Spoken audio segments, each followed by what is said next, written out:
Sabah al-Khair, Azoul Flaoun, bonjour. Les élections législatives ont eu lieu. Les Algériens ont choisi. Ils ont choisi de ne pas voter.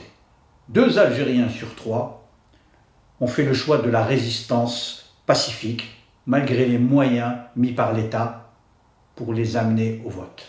Ils ont marqué la sécession qui existe entre le peuple, les citoyens d'une part, et de l'autre côté, le pouvoir et un certain nombre de partis. Le pouvoir a ainsi perdu la bataille des élections et surtout la bataille de la participation. Cela doit nous amener à réfléchir tout d'abord sur quelque chose qui me paraît fondamental. C'est qu'aujourd'hui, nous devons tirer la leçon, et la première leçon au-delà des résultats, c'est que les Algériens veulent faire de la politique autrement.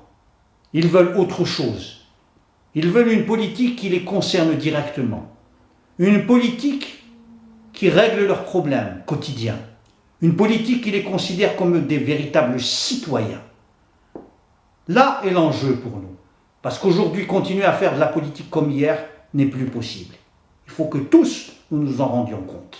Iptikar, créé en 2015, avait déjà, d'une certaine façon, anticipé cela en ne choisissant pas la forme du parti, mais celle de la citoyenneté. La citoyenneté comme accès, effectivement, au domaine politique, à la vie de la cité. C'est ainsi que nous gagnerons les électeurs et c'est ainsi que les Algériens pourront véritablement redevenir des citoyens. L'autre conclusion que nous tirons, c'est que nous allons accélérer la construction de notre programme, son élaboration, pour pouvoir dans quelques mois le présenter aux Algériens, à tous les Algériens.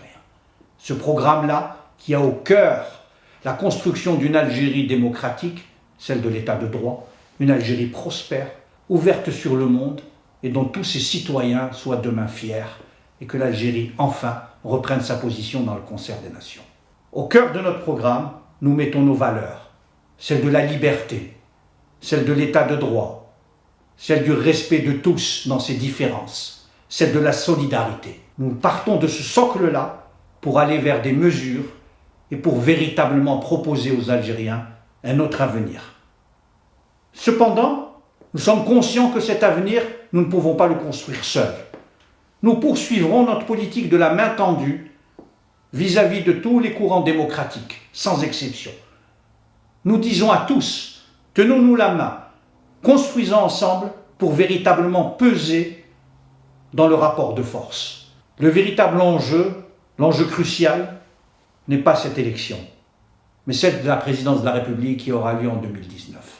Nous avons maintenant 2 ans pour s'unir, pour s'articuler, pour travailler ensemble, pour proposer quelque chose de neuf, de nouveau, proposer un avenir à tous et à toutes, encore une fois, sans exception. C'est à ce travail que nous devons nous atteler, tous, ensemble, car il va falloir, de ce non, de cette résistance passive qui est sortie des urnes, que nous la transformions en un oui pour quelque chose, en un oui pour un avenir collectif, en un oui pour une Algérie nouvelle. Et ça, notre génération sera comptable de ce que nous pourrons faire ou ne pourrons pas faire. L'avenir appartient à tous les Algériens.